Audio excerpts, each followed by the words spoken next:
បាទបងស្រីលីណាគាត់សួរថាចាលោកគ្រូបង្កើនម៉ាក្រូហើយនឹងម៉ៃក្រូនូទ្រីនលោកគ្រូបាទអូខេអញ្ចឹង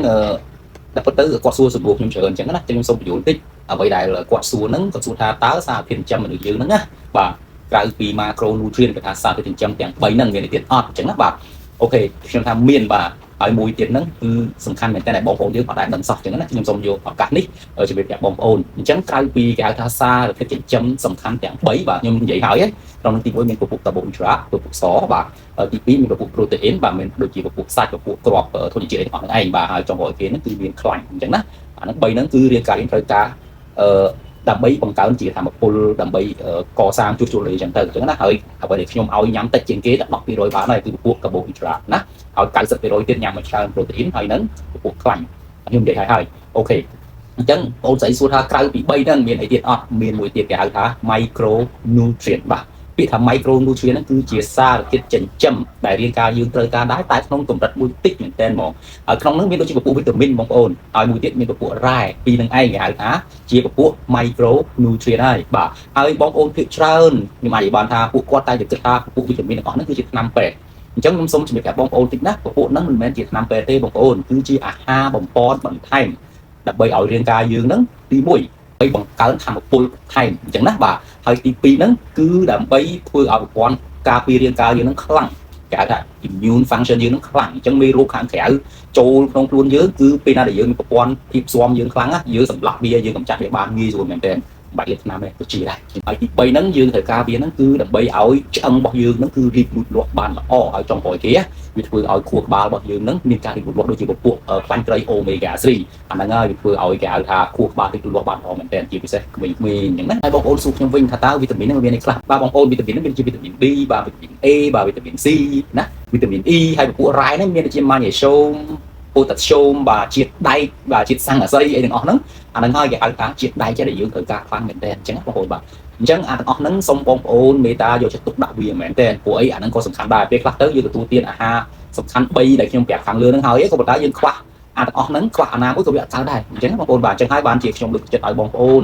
ទៅមើលឈាមបាទបងប្អូនកុំលេបព្រាវអញ្ចឹងណាបងប្អូនកុំលេបព្រាវបងប្អូនខ្លះឮថាអាហ្នឹងល្អហើយលេបតាមគេទិញមកទឹកកំប៉ុងលេបទាំងខ្វង់បាទអញ្ចឹងពេលខ្លះទៅបងប្អូនអត់ត្រូវការវាទេបងប្អូនអត់ត្រូវការវាបងប្អូនអត់ចាំបាច់លេបវាទេពេលខ្លះទៅបងប្អូនត្រូវការវាអញ្ចឹងបងប្អូនត្រូវលេបវាអញ្ចឹងដើម្បីឲ្យច្បាស់បងប្អូនទៅឈាមគេហើយខ្ញុំសូមណែនាំឲ្យបងប្អូនទៅពិនិត្យចំណុចដែលខ្ញុំដាក់នៅខាងនេះបងប្អូនបាននៅ View Medic កន្លែងមើលឈាមគឺមានទាំងអស់បាទមុនគេ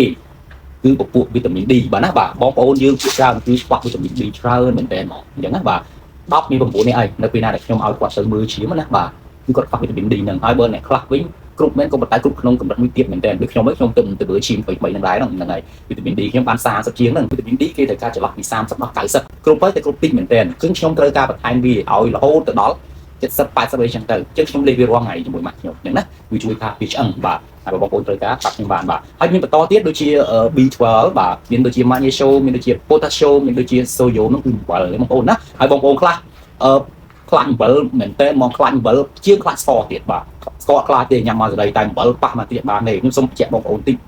អំបិលសំខាន់ណាស់រាងកាយយើងគឺត្រូវការអំបិលរាងកាយយើងអត់ត្រូវការស្ករច្រើនទេ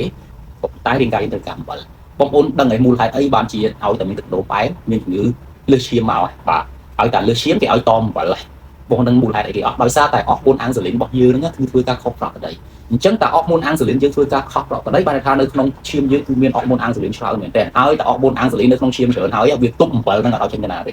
េអាមូលហេតុនេះហើយបានជាអ្នកជំងឺទឹកនោមផ្អែមបាទអ្នកជំងឺលើសឈាមនេះគេមិនទៅឲ្យញ៉ាំអំបិលច្រើនទេអាហ្នឹងត្រឹមត្រូវហើយអញ្ចឹងណាអញ្ចឹងគឺត្រូវធ្វើមកគេឲ្យអរម៉ូនអាំងសាលីនបងប្អូនហ្នឹងកុំនៅក្នុងឈាមពេកហើយដើម្បីកុំឲ្យវានៅក្នុងឈាមពេកកុំញ៉ាំអាហារដែលមានជាតិស្ករកុំញ៉ាំអាហារដែលមានជាតិម្សៅច្រើនពេកតែញ៉ាំហើយគឺបងប្អូនមានបញ្ហាមួយហ្នឹងបងប្អូនបាទបងប្អូនអាចសួរខ្ញុំបន្តទៀតបានថាលោកគ្រូបើសិនជាខ្ញុំចង់ទទួលបានគេហៅថាវីតាមីនហើយជាតិរ៉ែទាំងអស់ហ្នឹងណានៅក្នុងម្ហូបអាហារមានអត់បងប្អូនមានបាទបងប្អូនអាចទទួលទានបន្លែឲ្យច្រើនបាទណាបន្លែគឺពោពេញទៅដោយវីតាមីនហើយជាតិរ៉ែច្រើនណាផ្លែឈើក៏មានដែរបងប្អូនហើយមួយទៀតពពួកប្រូតេអ៊ីនបងប្អូនប្រូតេអ៊ីនហ្នឹងគឺសាច់ណាក្នុងសាច់ប្រូតេអ៊ីនមកពីរុក្ខជាតិក៏បានដែរហើយពពួកគ្រាប់ធញ្ញជាតិបាទគ្រាប់ធញ្ញជាតិហ្នឹងកុំយកគ្រាប់ធញ្ញជាតិកែច្នៃណាយកអាស្រស់សុទ្ធណាបាទគ្រាប់ walnut បាទគ្រាប់សណ្ដែកដីគ្រាប់ស្វាយចន្ទីទាំងអស់ហ្នឹងឯងទាំងអស់ហ្នឹងហើយពោពេញទៅដោយពពួកគេហៅថាវីតាមីនហើយនឹងប្រូតេអ៊ីនក៏ប៉ុន្តែសួរថាតើមានប្រមាណក្រាមអីប៉ុន្មានអត់មានដំណាំដឹងទេអញ្ចឹងណាបាទហើយរាងកាយយើងត្រូវការប្រមាណទៅយើងអត់ដឹងដែរមានតែមើលជាមួយទេបាទហើយបងប្អូនសួរទៀតថាបើសិនជាបងប្អូន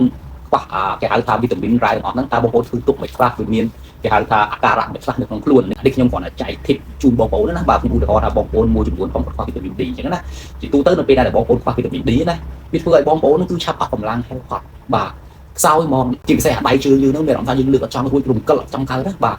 អាហ្នឹងជាសញ្ញាមួយខ្វះវីតាមីន D ហើយបាទហើយមួយទៀតឈឺឆ្អឹងបងប្អូនហើយឆ្អឹងដែលឈឺនោះគឺច្រើនឈឺឆ្អឹងខ្នងហើយនឹងឆ្អឹងជើងពុកជាមួយនឹងសាច់ដុំអាហ្នឹងក៏ជារោគសញ្ញាមួយខ្វះវីតាមីន D ដែរអញ្ចឹងណាភីងភងវិលមុខបាទអាហ្នឹងហើយគឺរោគសញ្ញាខ្វះវីតាមីន D អញ្ចឹងបងប្អូនហើយចុងក្រោយមួយទៀតណាជ្រូកសក់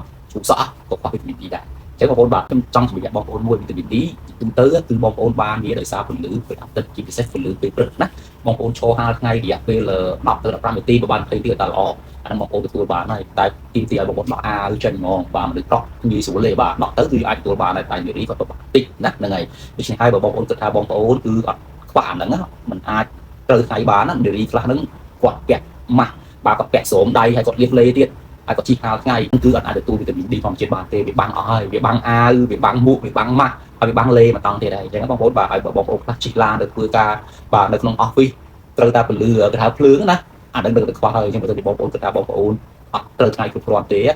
បងប្អូនអាចទទួលទានវីតាមីន D បានណាហើយក្បួនទទួលទានវីតាមីន D បងប្អូនយកវីតាមីន D ណាដែលមានកម្រិតអាយុសម្រាប់វីតាមីន D គឺមានកម្រិតរបស់គេអាយុយ៉ាងតិច2000អាយុបាទ2000 3000 4000 5000អីចឹងទៅបាទអាយុកាន់តែច្រើនវាកាន់តែល្អអញ្ចឹងណាបាទដូចវីតាមីន D ខ្ញុំលេខគឺបាទគឺមានអាយុច្រើនមែនតើអញ្ចឹងបើបងប្អូនត្រូវការវីតាមីន D របស់ខ្ញុំបាទអាចតាក់ទងមកលេខទូរស័ព្ទខ្ញុំខាងក្រោមបាទអូខេបងប្អូនចឹងសង្ឃឹមថាបងប្អូនយល់ស្អីទៅជា micronutrient ខ្ញុំសូមសង្ខេបឡើងវិញណាសារធាតុចិញ្ចឹមរបស់យើងមាន2អាធំជាងគេហ្នឹងគេហៅថា macronutrient មាន3ណាមានពពួក carbohydrate ហ្នឹងពពួកផ្អែមបាទមានពពួក protein បាទហើយមានពពួកខ្លាញ់បាទអាហ្នឹងសំខាន់ហើយរាងកាយយើងត្រូវការចាំបាច់ហ្មងអត់វាអត់បានទេអត់វាស្លាប់អត់វាឈឺគឺពពួក protein ហើយនឹងខ្លាញ់ហើយពពួកស្ករ carbohydrate ហ្នឹងគឺអត់ចាំបាច់ទេសម្រាប់រាងកាយរបស់យើងអញ្ចឹងបងប្អូនបាទហើយមួយទៀតសារធាតុចិញ្ចឹមដែរតែសារធាតុចិញ្ចឹមចំនួនតិចតូចដែលយើងត្រូវការហ្នឹងដែលអង់គ្លេសគេហៅថា micronutrient ក្នុងហ្នឹងមានវីតាមីនហើយនឹងមានពពួករ៉ែហើយវីតាមីនហ្នឹងមានវីតាមីន D វីតាមីន B វីតាមីន C វីតាមីន A វីតាមីន E បាទហើយពពួករ៉ែហ្នឹងមានដូចជា potassium magnesium ពពួកអំបិលបាទពពួកសារកសីពពួកជាតិដែកទាំងអស់ហ្នឹងឯងហើយខ្ញុំសូមបញ្ជាក់តិចណាម្ដងទៀតអានេះមិនមែនជាថ្នាំពេទ្យទេអូខេអានេះមិនមែនជាថ្នាំពេទ្យទេជាខ្ញុំនិយាយថាវាជាថ្នាំពេទ្យវាជាអាហារបំផន់បន្ថែមអូខេអរគុណបងប្អូនសម្រាប់បងប្អូនយល់ហើយសង្ឃឹមថាខ្ញុំឆ្លើយសំណួរបងប្អូនស្អីបាទទាក់ទងជាមួយនឹងការបង្កើនពពួក micronutrient សារធាតុចិញ្ចឹមខ្នាតតូចអរគុណច្រើនបងប្អូន